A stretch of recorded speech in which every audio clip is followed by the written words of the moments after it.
Assalamualaikum warahmatullahi wabarakatuh. Nama saya Nurul Hazka binti Omar dan nombor matrik saya adalah A177502. Saya merupakan pelajar daripada Bioteknologi Tumbuhan dan video ini adalah disediakan untuk Prof. Madya Dr. Noraini. Tajuk yang akan saya bentangkan adalah kepentingan anatomi tumbuhan. Terdapat beberapa kepentingan anatomi tumbuhan seperti paleobotani, aplikasi taksonomi, pengecaman dan pengelasan, pengecaman kayu, tumbuhan ubatan, keturunan dan pengecaman makanan, habit pemakanan haiwan dan aplikasi forensik. Kepentingan anatomi tumbuhan yang telah saya pilih ialah tumbuhan ubatan. Untuk pengenalan, tumbuhan ubatan merupakan tumbuhan yang boleh dijadikan ubat-ubatan herba bagi merawat penyakit secara tradisional. Pokok ini adalah amat penting dipelihara dengan baik supaya tidak pupus.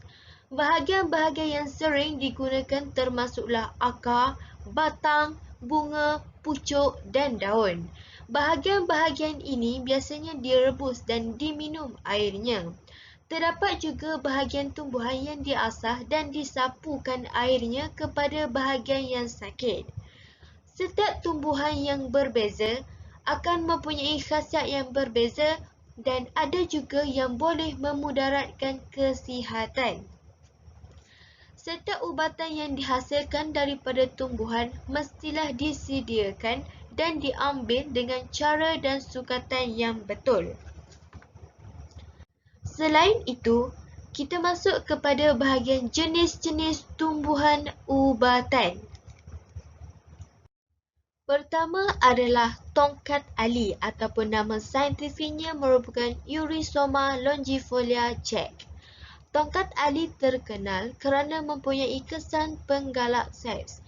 Tongkat ali mampu untuk merawat beberapa penyakit termasuk pening kepala, luka, kurap, disenteri, bengkak, kelenjar, anti-leukemik, anti-tumor, antiviral, antividal, insecticidal, anti-amoebic, anti-malaria dan anti-radang. Kandungan kimia tongkat ali yang penting dalam industri ialah uricamanon, uricamolactone dan uricamanol yang banyak terdapat dalam akal. Bahan kimia seperti fitokimia yang terdapat dalam tongkat ali boleh meningkatkan paras hormon yang diperlukan untuk fungsi kelakian. Ini merupakan contoh produk yang dihasilkan daripada tongkat ali, iaitu merupakan minuman tongkat ali. Selain itu adalah kacik Fatimah ataupun nama saintifiknya merupakan Labicia pumila. Kacik Fatimah digunakan dalam penyediaan herba tradisional ataupun jamu untuk penjagaan tubuh selepas bersalin. Kacik Fatimah adalah untuk mengekalkan sistem peranakan wanita yang sihat serta untuk membantu mengetatkan bahagian peranakan dan juga untuk meningkatkan fungsi seksual. Kacik Fatimah kaya dengan phytoestrogen dan isoflavones yang mana bahan tersebut boleh melegakan gejala menopause. Akar kacik Fatimah juga didapati mengandungi benzoquinone dan resorcinone. Keseluruhan pokok telah digunakan untuk perubatan. Contoh produk untuk kacik Fatimah merupakan minuman kacik Fatimah. Seterusnya adalah Senan Mekah ataupun nama saintifiknya merupakan Cassia angustifolia Vals. Senan Mekah merupakan sejenis tanaman semusim yang renek berasal daripada Yaman di selatan Arab. Kini ia ditanam secara komersial di India, Pakistan dan China dan ia juga terdapat di Malaysia. Sena Mekah merupakan herba yang berupaya untuk merawat pelbagai penyakit seperti penyakit kulit, sembelit, cacing, anemia, demam panas, taun, bronkitis, batuk, gout, reumatism dan penyakit kuning. Sena Mekah juga dapat merawat jerawat dan kurap serta menghilangkan sembelit. Contoh produk yang dihasilkan daripada Sena Mekah merupakan teh Senan, iaitu teh ini mampu untuk menurunkan berat badan bagi manusia yang menghadapi masalah berat badan yang terlalu tinggi. Di samping itu, selasih ataupun nama saintifiknya merupakan Ocimum bacillium Linn. Ia dikenali sebagai basil. Selasih digunakan dalam masakan dan dikatakan mempunyai khasiat perubatan. Ia merupakan salah satu herba kulineri yang terkenal dan juga dijual sebagai bunga segar dan produk kering. Minyak pati yang dihasilkan melalui pengekserakan daun dan bunga digunakan dalam industri minyak wangi, farmaseutical, aromaterapi dan makanan dengan memanfaatkan bawang dan perisa yang asli. Di Amerika, disebabkan kecantikan dan bau yang menarik untuk beberapa baka terpilih, ia telah dijadikan sebagai tanaman landscape dan juga tanaman hiasan. Contoh produk yang dihasilkan daripada pokok selasih adalah pokok selasih digunakan untuk makanan di mana diletakkan dalam minuman yang mampu untuk mengurangkan lapar. Selain itu, serai wangi ataupun nama saintifiknya merupakan Cymbopogon nardus L. Randall. Serai wangi merupakan ubatan tradisional yang digunakan untuk rawatan selepas bersalin dan pening kepala. Serai wangi digunakan dalam menghasilkan minyak urut untuk mengatasi masalah kebas, lenguh, gigitan serangga dan kembung perut. Serai wangi menghasilkan minyak pati yang dikenali sebagai citronella oil di pasaran antarabangsa. Ini merupakan contoh produk yang dihasilkan daripada serai wangi. Selain itu, pokok siak-siak ataupun nama saintifiknya merupakan Danella ensifolia. Akar pokok siak yang telah dikeringkan, dikunyah ataupun pes akarnya yang segar akan disapu pada perut bagi merawat cacing. Pokok siak-siak ini dapat mengubati penyakit batu karang dengan meminum air rebusan akarnya. Air rebusan tumbuhan ini juga digunakan untuk perawatan selepas bersalin. Abu akar dan daun pokok siak digunakan sebagai ubat sapu untuk merawat bisul, gatal, jaundice, kudis herpes dan sakit urat. Rhizome pokok siak ditumbuk dan digaul bersama nasi dan jagung ataupun bahan makanan yang lain digunakan sebagai umpan untuk membunuh tikus. Selain itu adalah pegaga ataupun nama saintifiknya adalah Centella asiatica L. urban. Pegaga mengandungi bahan aktif seperti triterpenoid glycosida, asid medicasic, volatile oil, Sinol and sterol tumbuhan seperti campestirol, stigmastirol, pectin, asid amino alkaloid hydroxytyrene, myocytol, asid bromik, asid centellic, asid isobromik dan asid betulic. Bagi kaum Melayu, ia dimakan secara segar sebagai ulam. Untuk kaum Cina, ia digunakan sebagai minuman penyejuk badan. Manakala bagi kaum India, ia digunakan sebagai tonik kecerdasan minda. Ini merupakan contoh produk yang dihasilkan daripada pegaga iaitu jus pegaga, jamu pegaga dan minuman botanik pegaga. Seterusnya adalah pokok mengkudu ataupun nama saintifiknya adalah Morinda citrifolia Linn.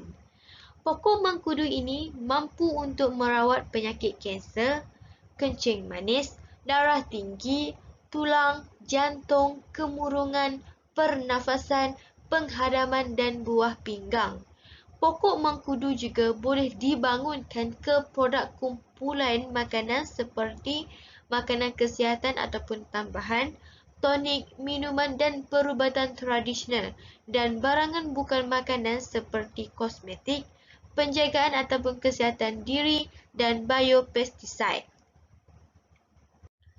Contoh produk yang dihasilkan daripada pokok mengkudu adalah jamu. Di samping itu adalah pokok limau purut ataupun nama saintifiknya adalah Citrus hystricea.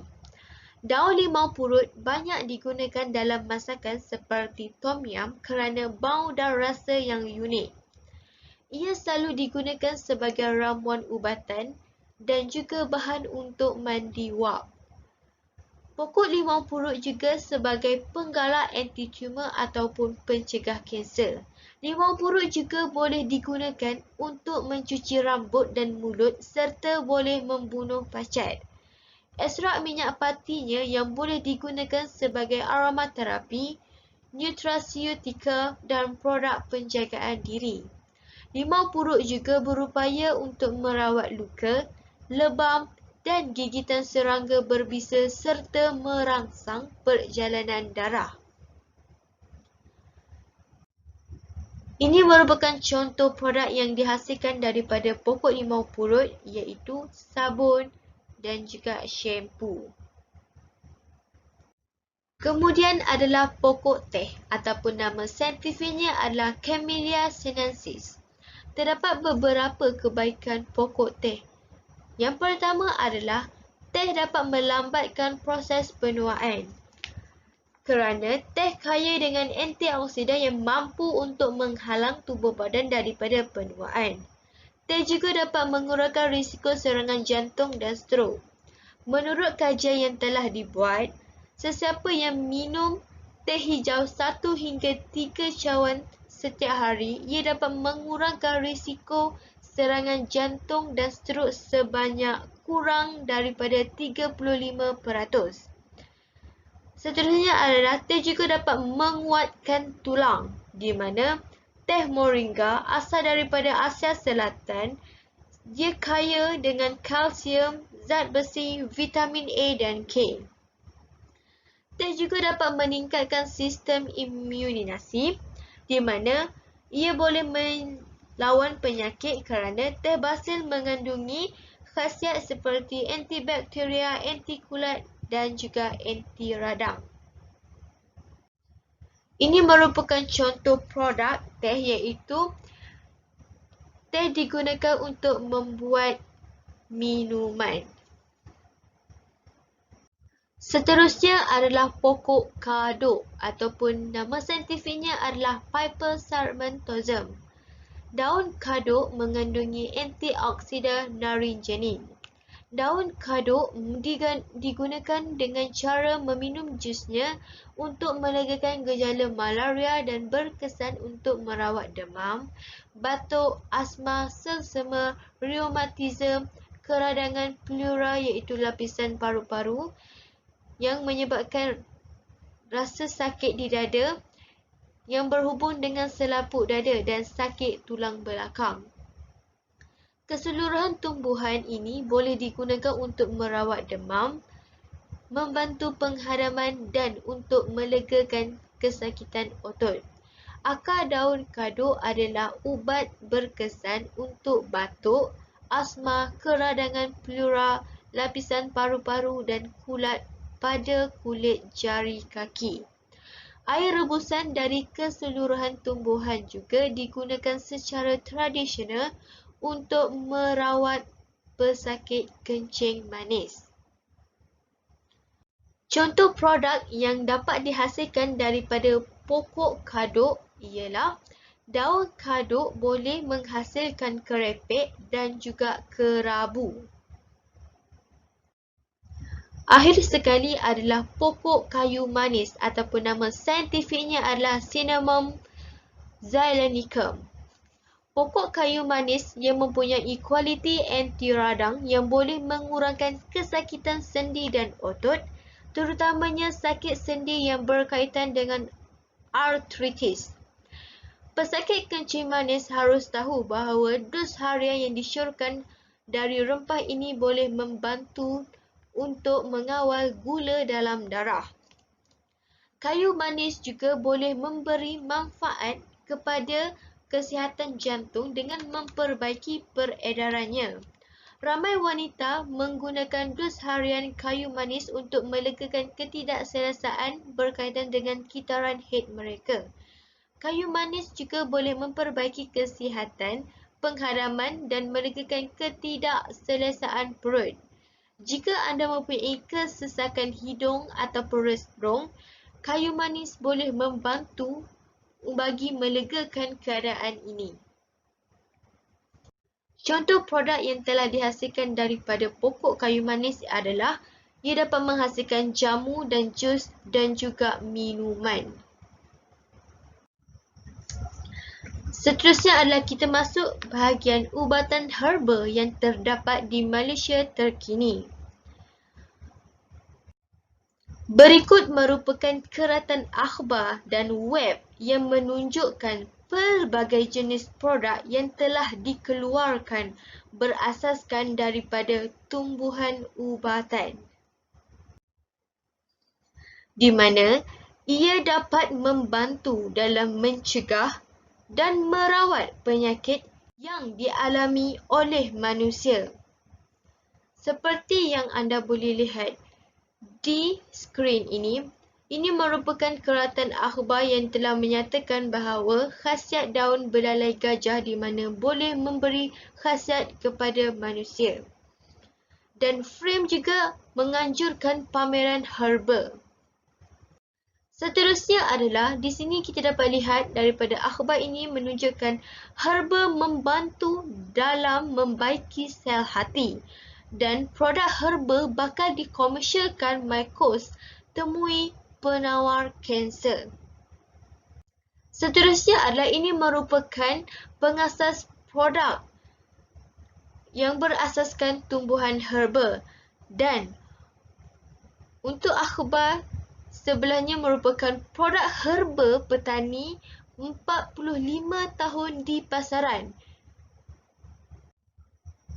Secara kesimpulannya adalah ubatan yang berasaskan tanaman ubatan mampu ke pasaran antarabangsa. Hal ini kerana tumbuhan ubatan yang ada di Malaysia mempunyai khasiat yang luar biasa.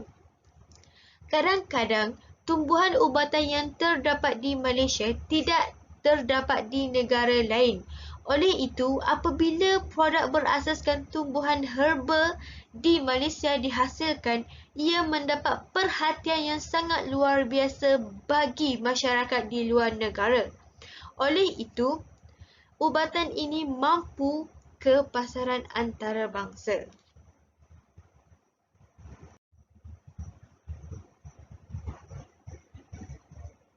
Itu sahaja daripada saya mengenai kepentingan anatomi tumbuhan. Sekian, terima kasih. Assalamualaikum.